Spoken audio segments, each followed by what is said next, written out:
नमस्कार, आप देख रहे हैं टोटल टीवी। मैं हूं आपके साथ ज्योति यादव। चलिए बुलेटिन की शुरुआत करते हैं। रोहतक में पूर्व केंद्रीय इस्पात मंत्री एवं कांग्रेस नेता चौधरी बीरेंद्र सिंह ने बीजेपी के 11 साल पूरे होने पर बीजेपी पर निशाना साधते हुए बोला कि मैं भी सत्ता में रहा हूं। यह गूंगों की फौज है, यहां सिर्फ एक ही बोलता है और दूसरा उसे फैलाता है।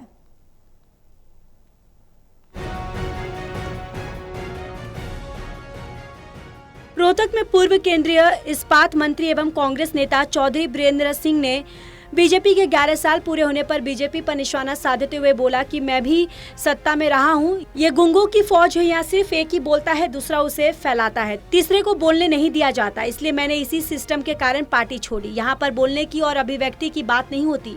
ऐसी पार्टी में आ गए हम। ये मानता हूँ कि मुझसे गलती हुई थी, लेकिन कम से कम जब किसान आंदोलन हो रहा था, मैं उनके धरने पर किसान के हक में बोला था।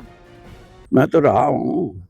ये तो गूंगों की फौज है। गूंगे एक आदमी को अलाउड है बोलना और दूसरा उस व्याख्या को और अच्छी तरह फैलाते हैं। बाकी तीसरे आदमी को तो इस सिस्टम में मैंने इसीलिए छोड़ी ये पार्टी। मैंने कहा यहाँ तो विचारों की अभिव्यक्ति की भी बात नहीं होती है, उनको भी रोका जाता है। तो मैंने कहा ऐसी पार्टी में आ गए हम। मैं ये मानता हूँ और मैंने कहीं ना कहीं ये भी मान के चलना चाहिए कि मेरे से गलती हुई है, लेकिन कम से कम मैंने इतना तो किया कि रहते हुए भी जब आंदोलन किसान का था, मैं खड़ा था किसान के पक्ष में। और अमित शाह जी ने मुझे कहा था कि आप उनके धरने पे क्यों गए। मैंने कहा मेरा धर्म है, लड़ना नहीं है, मेरा धर्म है। और मेरी जो आज भी हैसियत है वो किसान की हैसियत है, उसकी वजह से हूँ। अमित शाह ने मुझे फोन कर कहा था कि आप किसान धरने पर क्यों गए। मैंने कहा था कि किसान धरने पर जाना मेरा धर्म है, मेरी हैसियत किसान से ही है। अगर किसान का पक्ष नहीं लूंगा तो मेरी राजनीति व्यर्थ है, यहाँ रहना मुश्किल है। इसलिए कांग्रेस में वापस आ गया। कांग्रेस की विचारधारा में आप कम से कम बोल तो सकते हैं। कांग्रेस की गुटबाजी पर बोले कि कांग्रेस में गुटबाजी नहीं है। कांग्रेस जब चुनाव में टिकट, ये संगठन में पदों की बात होती है, वर्कर्स यह न समझे, उनका आवाज नहीं उठाई।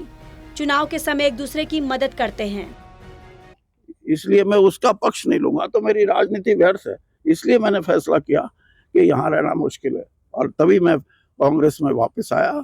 कांग्रेस विचारधारा के रूप से मुझे लगता है कि वहाँ विचारों को आप भले और अच्छे तरीके से बोल सकते। गुटबाजी नहीं है ये। आप और सवाल पूछो। ये है। मैं 50 साल से, मेरे हजारों साथी हैं।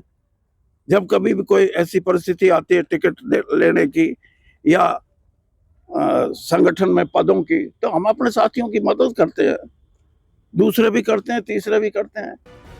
बहरहाल वीरेंद्र सिंह ने बीजेपी पर जमकर निशाना साधा। रोहतक से सुरेंद्र सिंह की रिपोर्ट।